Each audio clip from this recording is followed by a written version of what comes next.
Assalamualaikum warahmatullahi wabarakatuh. Pembahasan kita kali ini adalah pengelolaan laboratorium yang disusun oleh kelompok 2 yang beranggotakan Abrar Hadi Angkat, Adila Yuliananda, Eva Saputri Pulungan, Jelita Agusinaga, dan juga Wira Karmelita. Yang kami hormati Ibu dosen Ibu Mena Fadilia SPD MPDT. Welcome to our class. Peta konsep. Pengelolaan laboratorium terbagi menjadi 3, yaitu desain laboratorium, fasilitas laboratorium, dan keamanan dan keselamatan laboratorium. Sebelum pembahasan semakin jauh, ada baiknya kita harus tahu apa sih arti dari desain laboratorium. Desain laboratorium adalah bagaimana bentuk laboratorium dan bagian serta perlengkapan yang harus ada. Bentuk laboratorium itu tergantung dari laboratorium itu dibangun untuk tujuan apa.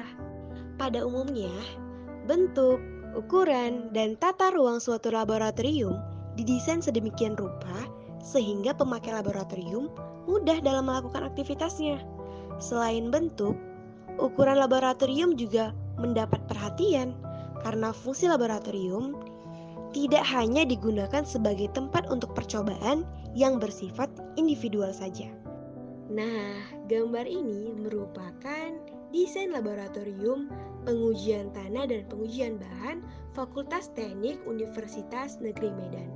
Jenis laboratorium ini bersifat multiguna karena laboratorium ini dapat difungsikan sekaligus menjadi ruangan kelas untuk proses belajar mengajar, pendidikan teknik bangunan, dan teknik sipil. Nah, ada yang tahu nggak? Di dalam laboratorium itu ada apa saja ya?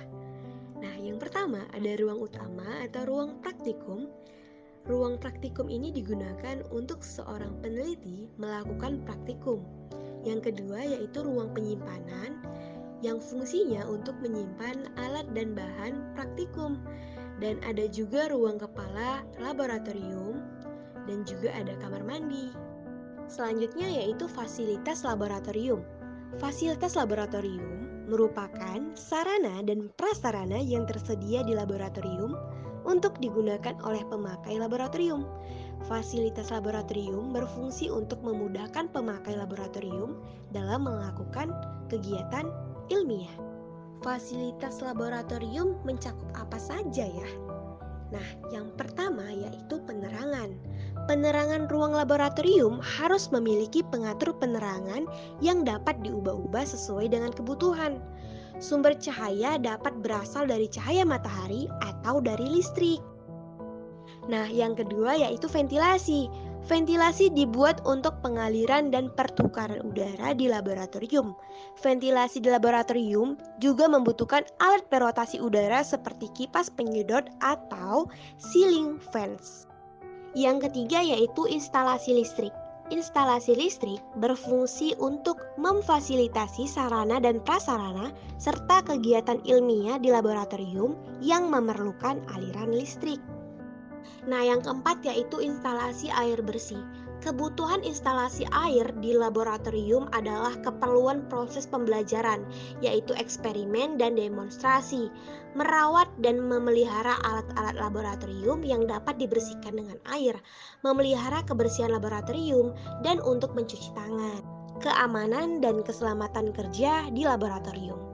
Keselamatan dan keamanan kerja di laboratorium sangat penting dan perlu perhatian khusus karena sangat terkait dengan kinerja dosen atau peneliti maupun mahasiswa.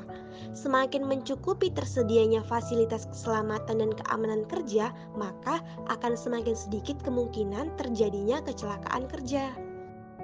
Kerja di laboratorium tentunya akan melibatkan aktivitas penggunaan alat-alat laboratorium, bahan-bahan fisik, kimiawi, biologis, serta prosedur kerja yang beraneka ragam.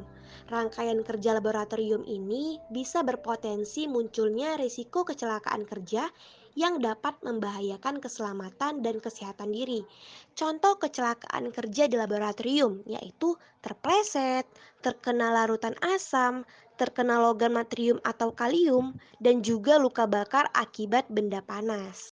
Nah, teman-teman, Kalau mau masuk ke laboratorium itu, jangan lupa pakai alat pelindung diri ya. Apa saja sih?